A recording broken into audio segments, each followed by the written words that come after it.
అధికారులు ఎన్నిసార్లు అవగాహన కల్పించినా కేసులు నమోదు చేసినప్పటికీ ట్రాక్టర్ యజమానులు మాత్రం నిర్లక్ష్యం వేయడం లేదు. మెదక్ జిల్లా వెల్లుర్తి మండలం షెరిల్లా, పెద్దాపూర్ గ్రామాలకు చెందిన కొందరు రైతులు నిర్లక్ష్యంగా వ్యవహరిస్తున్నారు. వ్యవసాయ సీజన్లో ట్రాక్టర్కు కేజీ వీల్ ఏర్పాటు చేసుకుని రోడ్లపైకి వచ్చి ఇష్టానుసారంగా వ్యవహరిస్తున్నారు. దీంతో రోడ్లు చెడిపోయి ప్రజాధనం వృధా అవుతోంది. పోలీసు అధికారులు హెచ్చరించినప్పటికీ కొందరు రైతులు నిర్లక్ష్యంగా వ్యవహరిస్తున్నారని స్థానికులు ఆరోపిస్తున్నారు. ఇప్పటికైనా ట్రాక్టర్ యజమానులు మార్పు రావాలని, లేదంటే పోలీసు అధికారులు స్పందించి ట్రాక్టర్ యజమానులపై కేసులు నమోదు చేయాలని కోరుతున్నారు.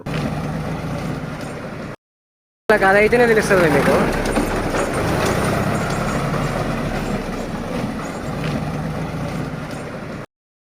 అదైతేనే తెలుస్తుంది మీకు.